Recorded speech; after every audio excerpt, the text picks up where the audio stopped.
The eastern wall of Varith 6 fell at dawn. Not slowly. Not with warning did IT collapse the way mountains collapse during earthquakes. One moment the defensive wall still stood over the colony, and the next moment it exploded into dust and broken stone that a wave of smoke rolled across the ground like a living thing. Calava pressed his back against the shattered foundation of what had once been the garrison command post. The building was now nothing more than jagged rubble 30 meters away. Soldiers were dying, he could hear them. The colony of Varith 6 had been under attack for 11 days, 11 days of bombardment. The sky had turned orange from plasma fire. The ground had shaken so constantly that Calava had stopped noticing it. Only when the shelling paused for 30 seconds did he realize how loud the war had been. Because when the noise stopped, the silence hurt. His unit had started with 42 soldiers. Now he could count the survivors without using all the fingers on his hands. Something moved through the rubble beside him. That sub-commander, Ease, crawled in the cover next to him. Her left arm was wrapped in a field bandage that had turned dark and stiff with dried fluid. She held a communicator in her remaining good hand. Her 4 eyes were calm. Too calm. Varith's soldiers looked like that when they had passed beyond fear and reached something colder. "Fleet confirmation," she said. Her voice did not shake. She had been a soldier for 30 years. She would not allow her voice to shake now. "Our second fleet group has been destroyed in orbit." Calava slowly turned his head toward the communicator. "The third fleet is not responding." The small screen showed a tactical map of the Varith 6 system. Friendly ship markers had disappeared one by one over the past 6 hours. Now the display looked like a funeral. Only a handful of red markers remained. Drain warships. They moved through the system slowly, patiently. The way predators move when the hunt is already over. Calava looked away from the screen. "The civilian shelters?" he asked. Ease answered immediately, still sealed. 7,000 inside. She paused. "The deepest shelters can survive the bombardment." Another pause. "They will not survive what comes after." Calava understood. When the drain stopped shelling the colony, they would send ground troops into the ruins, and the drain never left survivors. Not on colony worlds. Not when resistance had happened. Varith 6 had resisted. Every soldier still breathing in these ruins had chosen that outcome. Calava thought about the 7,000 civilians hidden underground. He imagined the children down there. He imagined the moment when the shelling would finally stop, and they would think it meant safety to forced. The thought away. "How long until ground units arrive?" he asked. Ease checked the scanner. "Less than an hour." She looked north. "Their forward units are already at the perimeter." Calava slowly lifted himself just enough to look over the broken wall that at the far end of the colony's main road. He saw them. The drain advance line. Rows of armored vehicles moving with slow mechanical patience. They had numbers. They had armor. They had complete control of orbit. And they were not rushing. Because they did not need to. Calava slid back into cover. Ease was watching him. "We hold the civilian shelters." He said that IT was not a plan, that IT was simply a decision. When plans ran out, intent was the only thing soldiers had left. Ease nodded once. She had expected nothing else. Calava checked his weapon. .1 energy cell fully charged. .1 cell at 30%. He inserted the full cell and set the weaker one aside. Around him, the survivors of his unit were doing the same quiet calculation. Counting ammunition, checking wounds, measuring what they had against what was coming. Then suddenly someone grabbed his arm. "Commander!" It was Run, the youngest soldier in the unit. Barely past his first year of service. His hands were shaking. The sky. Calava looked up. For days the sky above Varith 6 had been hidden behind thick gray clouds, glowing orange from the fires burning across the colony. But now a break had opened in the clouds to the north. Something was moving through at .3 shapes, not drained ships. Calava had learned the silhouettes of drain vessels very well over the last 11 days. These were different. Longer, faster, wrong in every possible way. Ease raised her optics and stared at the approaching ships. For several seconds she said nothing. Then finally she spoke. "Varith Alliance transponder codes. Calva Alliance ship." Ease lowered the optics slowly. "But the ships are not ours." Calava watched them descend. They were coming in too fast, much too fast. The angle alone made his instinct tighten. No pilot would attempt a landing approach like that. It looked like the ships were falling. Then suddenly, panels exploded open along their sides, and dozens of objects dropped out. They fell toward the planet, trailing fire. Calava felt his stomach tighten. "They're going to crash," Rin whispered. But the falling objects slowed, first slightly. Then again, small bursts of controlled thrust fired along their sides. Each pod adjusted its descent. They spread apart across the sky like sparks from a fire. Some fell toward the colony road, some toward the rubble fields, some toward the open ground directly between the colony and the advancing drain line. The first pod hit the ground with a metallic impact like a hammer striking steel, and then it stood up. The pod split open and a figure stepped out, tall, bipedal, covered in dark armor that reflected no light. Then another pod landed, and another, and another. Within seconds, the northern approach to the colony was filling with armored figures. They moved immediately, and hesitation, and regrouping, and waiting for orders. They began advancing straight toward the drain line. E spoke quietly beside him. "There are so many of them." Calava tried counting that he reached 200, then lost track. Above them, the ships had already begun another pass, releasing more drop pods. His communicator suddenly chimed. An incoming signal appeared on the screen. "Alliance emergency frequency." The message auto-translated into Varith script at IT was very short. "Varith 6 Garrison. Hold your position. Do not fire on our units. We control the northern approach. Human forces, advance element, 42nd drop brigade. We are here." Calava read the message twice. Then he looked back at the armored figures moving across the broken road toward the drain army. Rin swallowed nervously. "What do we do?" Calava watched the humans advancing. 200 soldiers, walking directly into an enemy force that had spent 11 days destroying this world. "We hold," Calava said quietly, "and we watch." For minutes later, the battle began, and nothing Calava had ever seen in war looked like what happened next. What happened next did not look like a battle. Calava had been a soldier for most of his life. He had seen battles on 3 different colony worlds. He understood how war usually worked. 2 forces met. They traded fire. They pushed forward slowly meter by meter. 1 side gained ground, then lost it, then gained it again. Victory usually came from slow exhaustion. One army simply ran out of strength before the other. But what Calava saw that morning on Varith 6 looked nothing like that. The human advance element hit the outer edge of the drain formation at a speed that made Calava lift his optics in disbelief. They did not slow down.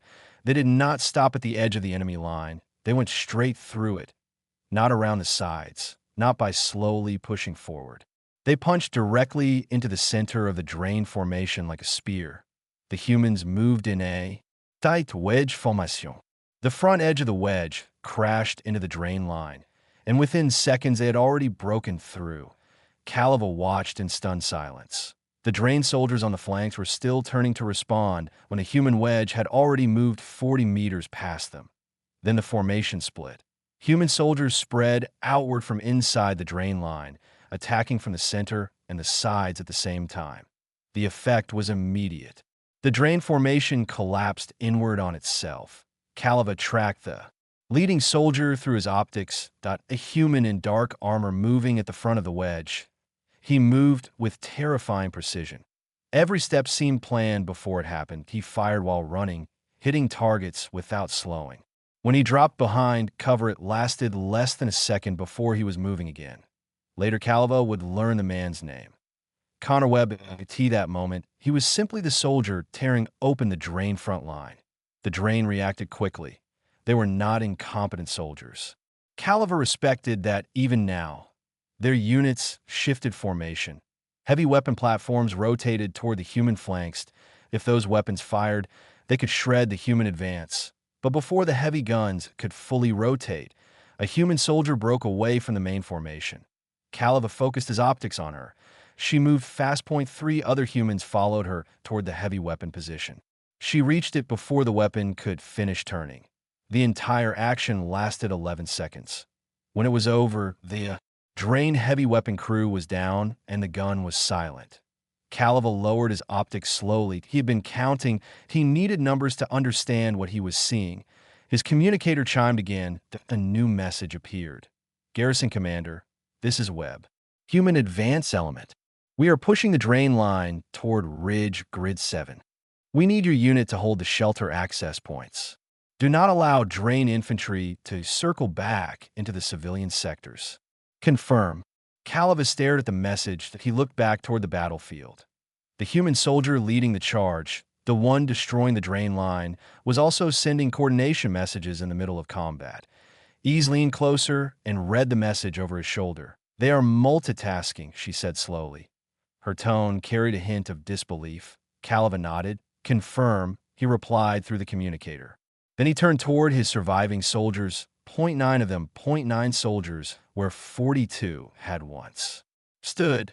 They were watching the battle with the stunned expressions of people who had already accepted death and were suddenly being asked to reconsider that decision. Calava stood up. On your feet, he said. They moved immediately. We hold the shelter access points. Reaching the shelters meant crossing nearly 400 meters of open ground. The colony streets were gone. Bombardment had turned them into twisted rubble fields. Calava led his soldiers through the ruins, moving quickly between collapsed structures and smoke clouds. Twice drained patrols fired on them. Twice the Verith soldiers returned fire and kept moving. They reached the shelter zone within minutes. 3 reinforced hatches were hidden among the rubble, built deep into the bedrock below the colony. 7,000 civilians waited beneath those doors. Calava placed his soldiers in defensive positions covering all 3 entrances to the north. The battle continued, but the sound had changed. For 11 days, the bombardment had been chaotic noise. This was different. There was rhythm to it. Short bursts of concentrated fire, movement, then fire again from a new position. The humans were not holding a line. They were flowing through the battlefield like water, constantly shifting positions and forcing the drain to react. Suddenly, someone appeared beside Calava. Calava turned instantly, raising his weapon at a human soldier crouched next to him. Calava had not heard him approach at all. The human wore lighter armor and carried several sensors mounted on his helmet. His eyes moved constantly, scanning the ruins. A scout, Calava realized. You are the garrison commander? The human asked. His translator device produced slightly rough Verith speech, but it was understandable. Yes. The human nodded. Owen Hart. Recon. He pointed northeast toward a collapsed storage structure. 40 drain infantry moving through that building. Owen said calmly. They are attempting to circle behind the southern shelter entrance. Calava quickly checked the angle. Owen was right. From their current positions, his soldiers would never see the drain coming. How many of your people can you spare? Calava asked. Owen shook his head. None right now. He paused briefly. That is why I am here. Owen looked directly at him. If you move 2 soldiers to the south corner of that building and hold for 10 minutes, Webb will clear the flank. Calava studied him carefully. Can you guarantee 10 minutes? Owen thought about the question for exactly 1 second. Then he answered honestly, no. Another pause, but Webb has never failed to clear a flank in 4 years. So probably yes. Calava nodded. That he moved 2 soldiers immediately. Owen disappeared over the rubble wall as silently as he had arrived. Calava watched the collapsed storage building and waited. 6 minutes later. The drain infantry appeared exactly where Owen had predicted. 40 soldiers moving fast through the rubble. They expected the path to be clear. Instead, they ran directly into 2 Verith soldiers who had been waiting in perfect ambush positions. The fight lasted less than 2 minutes. When it ended, the drain flanking unit was destroyed. Only 1 Verith soldier suffered a minor injury.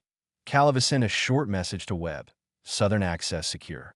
The reply came back 8 seconds later. Good. Hold position. We are almost through the ridge.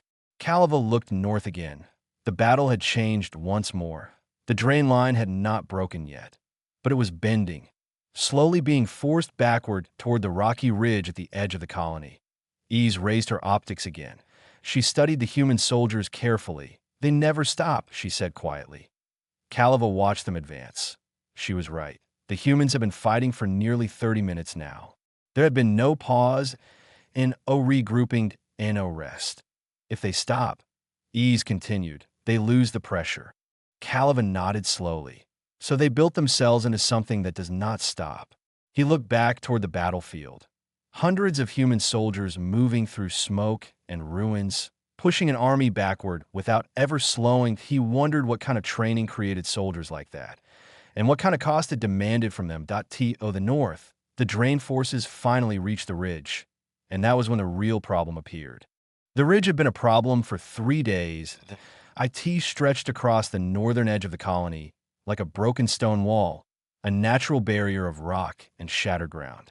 The drain had used it as a defensive line during the bombardment. Now Caliva understood why. The moment the human advance pushed the drain soldiers back against the ridge opened fire. Two massive cannons rose from behind the rock shelf at a drain siege platform. The guns fired almost instantly. The blast slammed into the battlefield like thunder. The ground shook under Caliva's boots, even from 400 meters away. Human soldiers scattered for cover. The advance slowed. For the first time since they landed, the humans stopped moving forward. Caliva raised his optics. The siege platform was dug deep behind the ridge, protected by layers of rock and armored plating. Its twin cannons rotated slowly, firing again and again into the battlefield. Each shot carved burning craters into the rubble. Normal military doctrine would never allow heavy weapons to fire into a battle that close to their own troops. But the Drain had made a different calculation. They did not care about their soldiers at the ridge. They cared about stopping the humans that on the shared communication channel. A calm voice spoke. "This is Webb." Even under heavy fire, his voice sounded steady. "We have a siege platform at the ridge. Class 4. 2 main guns." A short pause. "Direct approach is closed." Another voice answered 3 seconds later. "This is Dale Finn." Caliva had noticed the man earlier in the fight. He moved differently than the other humans. While they focused on enemies, Dale always seemed to study buildings, rocks, and terrain, the way engineers looked at the world. "I see the platform," Dale said. "The ridge is unstable. Orbital bombardment fractured the rock shelf." Caliva listened carefully. "If I place a shaped charge along the western fault line, the entire shelf should collapse." Another pause. "Time to reach the location, 12 minutes. 3 minutes to place charges." Webb replied immediately. "Do it." Caliva searched the battlefield through his optics. He spotted Dale moving through the rubble. The man was not running straight toward the ridge. Instead, he moved at angles, always staying behind broken structures and debris piles. Every few seconds, he changed direction, keeping something between himself and the siege platform. The IT looked less like running and more like solving a puzzle. 40 meters behind him, another human followed. Caliva focused his optics. The soldier who had destroyed the heavy weapon earlier. The one who moved without hesitation. "Lena Price." Dale's voice came across the channel. "Price. I do not need an escort." "I know," she answered, and kept running. Caliva realized something. She was not his escort. She was his medic. Her job was not to protect him. Her job was to reach him if something went wrong. They reached the base of the ridge after 11 minutes. The siege platform fired again. The blast shook the ground so hard Caliva felt in his chest. But Dale did not stop. He pressed himself against the rock and began working. His hands moved quickly, attaching equipment to the fractured stone beneath the platform. 10 meters behind him, Lena crouched and watched the eastern approach. She said nothing. She did not ask how long he needed. She simply watched the battlefield. A third human suddenly appeared beside her. Caliva blinked in surprise. He had not seen the man approach at all. Carl Stone. Another soldier Caliva had noticed earlier in the fight. Carl rarely spoke on the communication channel, but somehow he always appeared exactly where he was needed. Carl crouched beside Lena. Neither of them said a word. One watched the east. The other watched the ridge above Dale. 3 soldiers at the base of a rock shelf, while hundreds of tons of stone waited above them. Above the ridge, the siege platform fired again and again. Still Dale's hands moved steadily on the communication channel.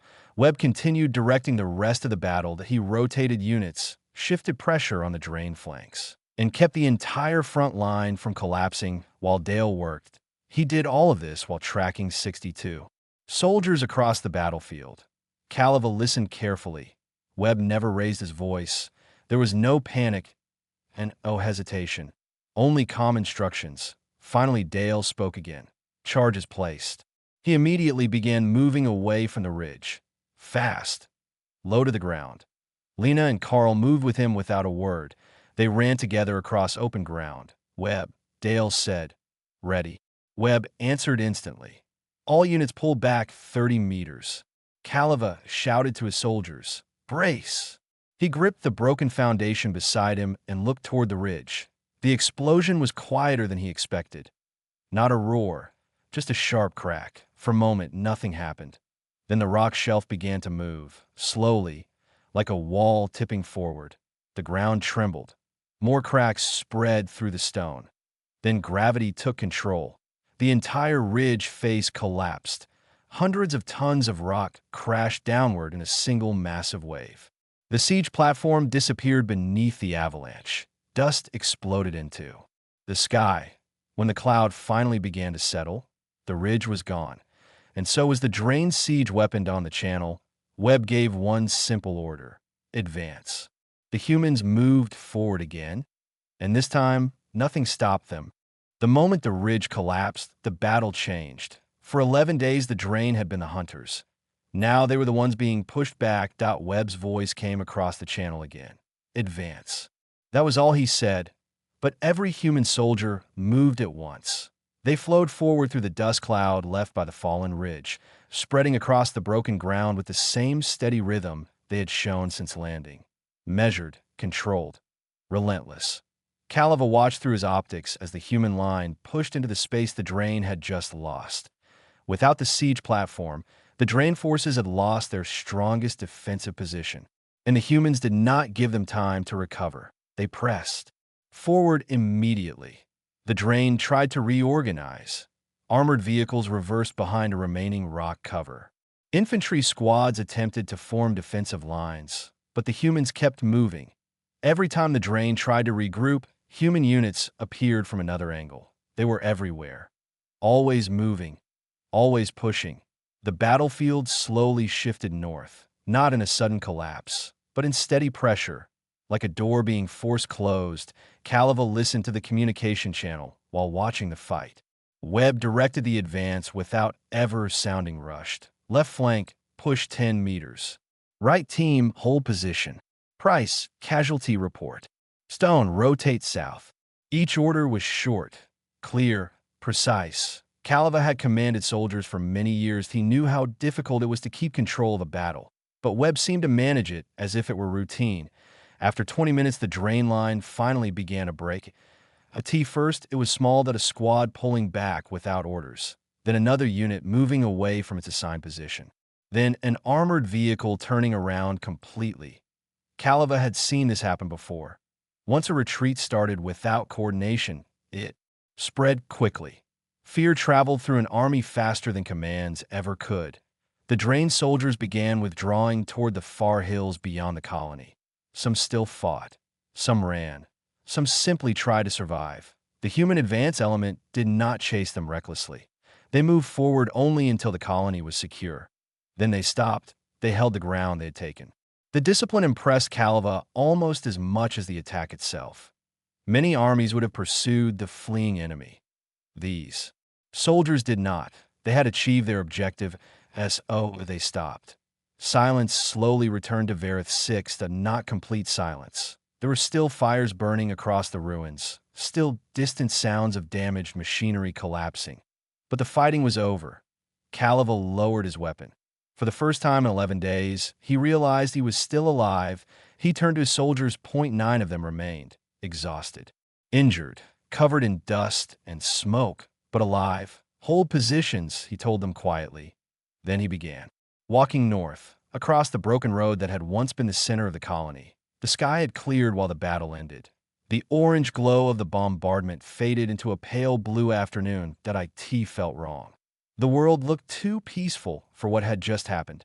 Ahead of him, human soldiers moved through the ruins. Some checked the battlefield for survivors.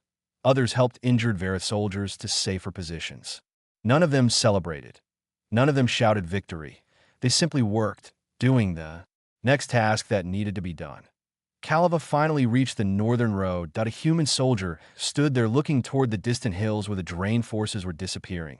His helmet was off. He held it loosely in one hand. Calava recognized him immediately. Connor Webb, the man who had led the charge, the man who had coordinated the entire battle. Up close, Webb looked younger than Calava expected. His face looked tired. Not the tiredness of a single battle, the tiredness of someone who had fought. Many of them. Calava stopped a few steps away. For a moment, neither of them spoke. Calava realized he did not know the correct human greeting. There were many formal gestures among the Verith, but none seemed appropriate here. He simply placed his sidearm back into its holster. That felt like the right place to start. Webb looked at him. His eyes were calm. Not proud. Not demanding gratitude. Just calm. "How are your people?" Webb asked. The translator on his armor spoke the words clearly. Calava thought about the question. He thought about the 9 soldiers still standing behind him. He thought about the 33 who were gone. Then he thought about the 7,000 civilians still waiting underground. "Alive," Calava said quietly. "Because of you." Webb studied him for a moment. Then he shook his head slightly. "Alive because your people held for 11 days. He looked around at the ruined colony. "We just closed the door." Behind them, Lena Price walked past carrying a medical kit. She gave Calava a small nod as she passed. Then she continued toward the shelter entrances where wounded soldiers were waiting. Owen appeared nearby with a handheld scanner, already studying the terrain map. Carl Stone sat on a broken wall, looking at the sky and taking what seemed to be his first moment of rest. Dale Finn worked beside 2 Verith soldiers, lifting heavy debris from a collapsed building. They worked silently together. Point 3.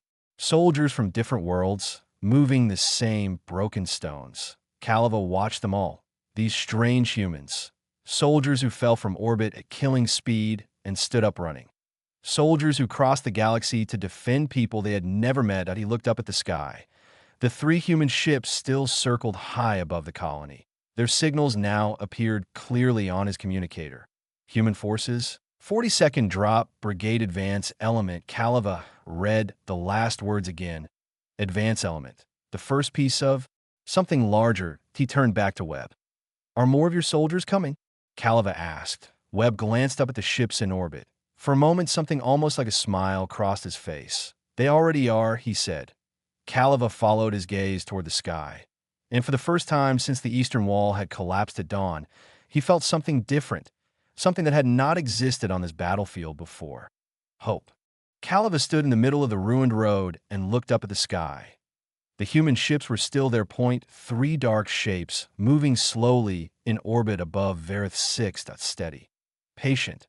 Watching. Below them, the battlefield had gone quiet. The Drain army that had surrounded the colony for 11 days was gone.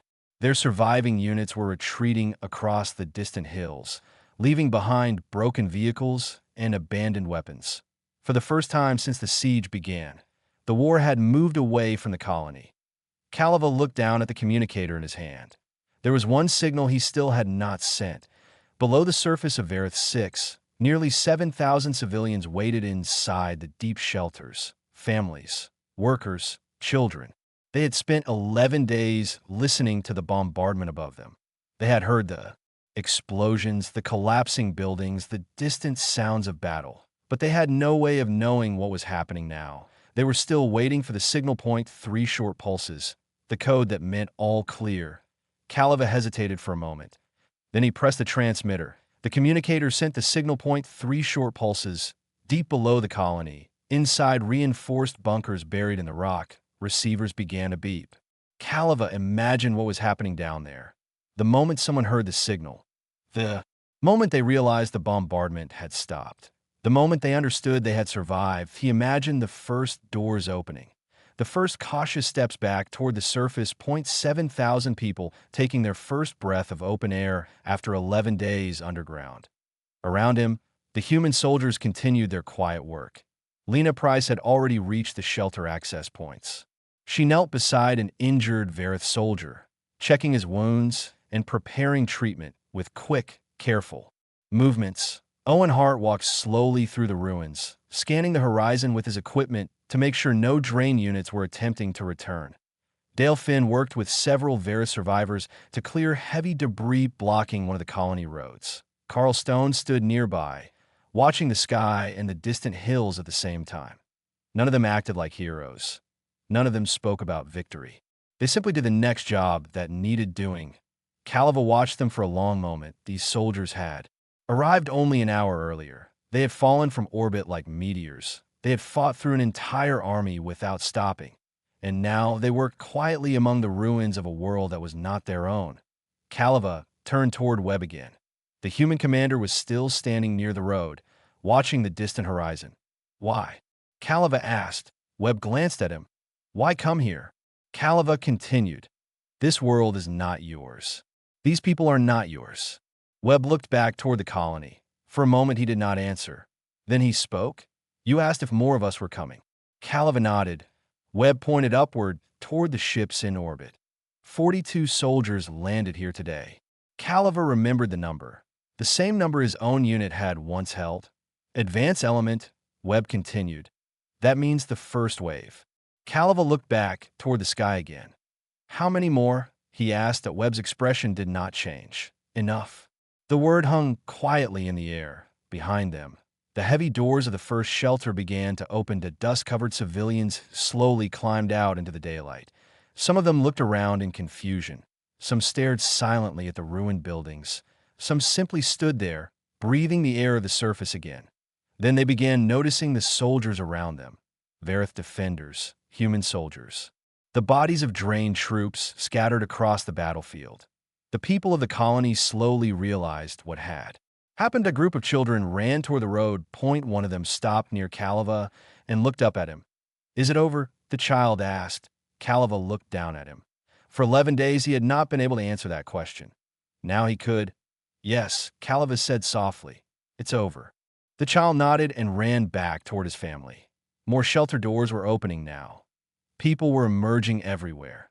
The colony was alive again. Calava looked across the ruins of Verith 6. Buildings were destroyed. Roads were gone. Smoke still drifted from dozens of fires. But the people were alive. 7,000 lives that should have ended here. Saved. He turned back to Webb. "When the War Council meets," Calava said slowly, "they will ask what happened here. They will ask how this colony survived." Webb did not answer. He simply watched the people emerging from the shelters. Calava continued, "I will tell them everything. Every detail. Every minute. How the humans had arrived. How they had fallen from the sky. How they had fought without stopping. How they had closed the door on an army. He would make sure the entire galaxy understood what had happened here. He would make sure no one forgot." Calava, garrison commander of Verith 6, last survivor of a unit that had stood when standing meant certain death, watched the human soldiers working quietly among the ruins. And he realized something important. The drain had come to this world believing the colony was already lost. They believed the door was closing. They had been wrong, because sometimes, just before the door closes, humans arrive. And when they do, they don't knock. They kick it open.